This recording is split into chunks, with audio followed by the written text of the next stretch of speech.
Hey folks, good morning. Family, friends, good morning. Bienvenidos a la mesa.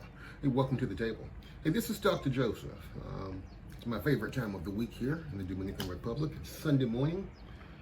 And there's something about Sunday mornings here. It's really quiet every Sunday morning. So every Sunday morning I get up and take a walk, anywhere from 2.5 to 5 miles or so, depending on what I have planned for the day. And today I don't have very much planned because tomorrow is a holiday over here. So recently I was engaged in a conversation with my friend Lisa, and Lisa and I have known each other forever. I mean, since the mid-'80s, I believe, when we were both in the military. And so Lisa, sorry, but I think I just pretty much gave everybody our ages. She said to me one day, Joseph, your videos make it look like everything over there is easy. And I'll tell all of you that could not be any further from the truth.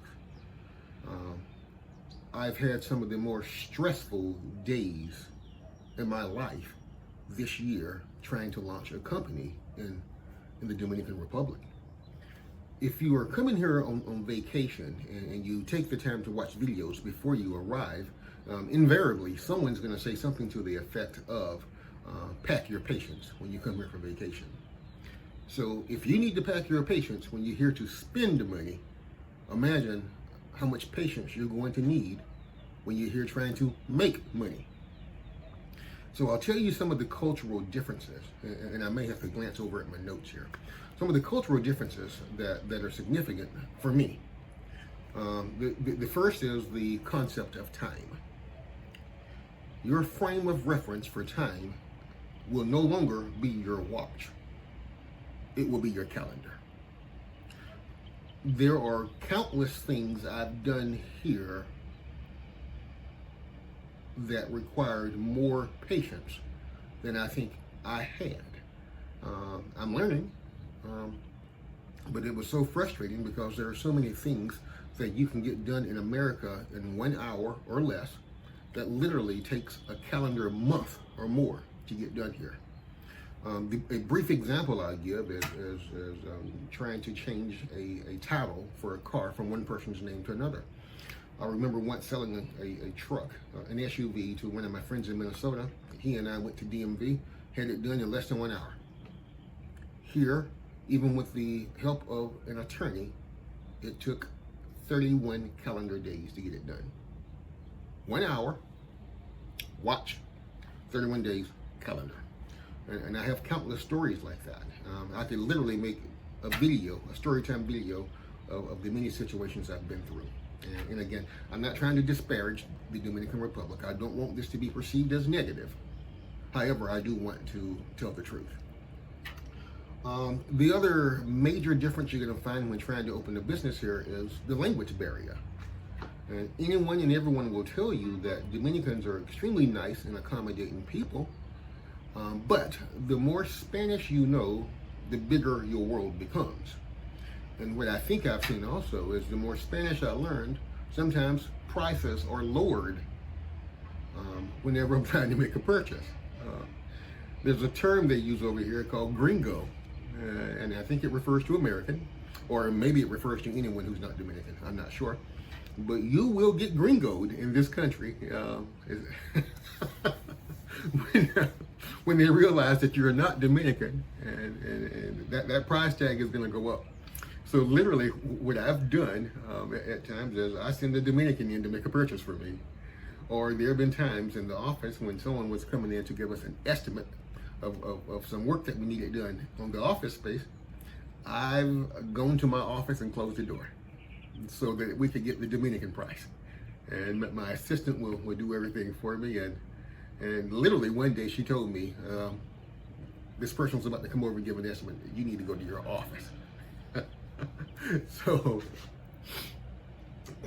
But the language barrier is really tough. Learn to speak Spanish before you come over here, at least the basics. Another major difference here, and this is one of the things that I absolutely positively hate here, driving. This is not a problem that I've seen all over the entire country. I've been to many of the cities and I felt people drive like they were sane. But here in Santo Domingo, people drive as if they have no regard for their property, no regard for their life, or lives, and you are going to get hit unless you learn how to drive like a Dominican. Just yesterday, literally just yesterday, I was driving home from a golf lesson, and around kilometer 22 on Autopista Duarte, there was an accident. A dump truck was on its side. And my first thought when I saw it was, oh my God, I hope there's no one underneath that truck, because that person did not survive, if indeed there was.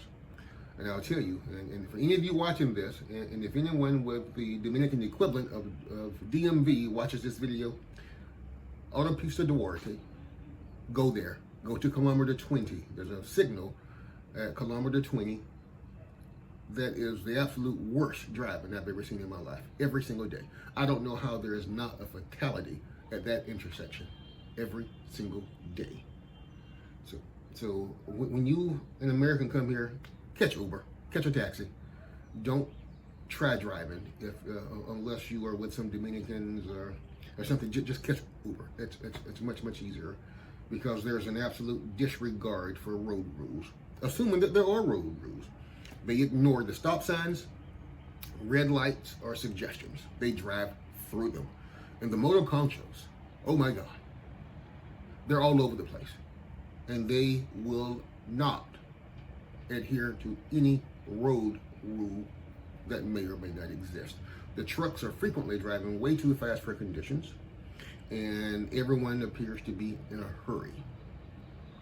All right, so those are three of the things that I think you'd have trouble with, or three of the bigger things you're gonna have trouble with. Again, that is the concept of time, the language barrier, and driving. So I'll touch on another little small one here as well. There are many conveniences that you have in America that you're not gonna have here, like Amazon overnight delivery. I found a way to get packages in about 5 days, but I cannot get things from America overnight anymore. And I'll tell you, this is one of those things also. Before my last trip back to America, I was there for 6 days in America, and before that, I'd been here for 5 consecutive months. And it reached a point I started craving American food. I don't ever recall a situation where I craved a Subway sandwich as much as I did around month 5. I took a look on the internet, typed in Subway near me. I found a Subway that was about 10 kilometers from my office.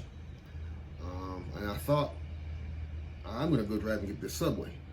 Then I requested directions, and it told me that I had to drive Autopista Duarte. That's okay. I don't want that sandwich that bad. I'm not gonna risk my life for a Subway sandwich.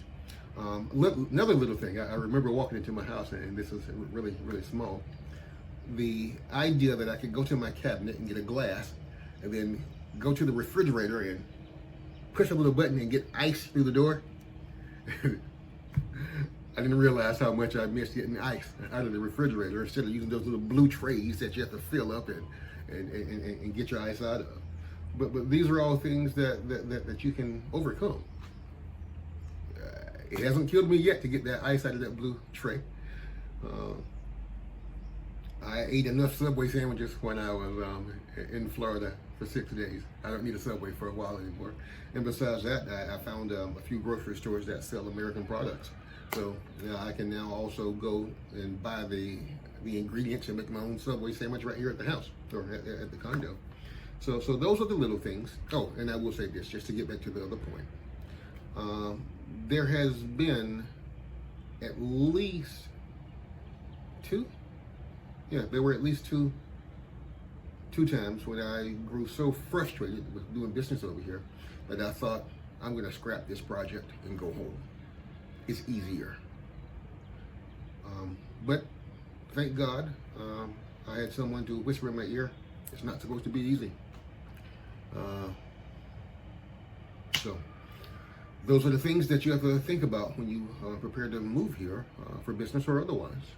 So folks, Dr. Joseph, hopefully this video helps somebody. Let me know. Comments, concerns, questions. As I always say, when you get tired of going along to get along, when you get tired of asking for a seat at the table, you have options. Buy the damn table. Dr. Joseph. See you next time. By the damn table.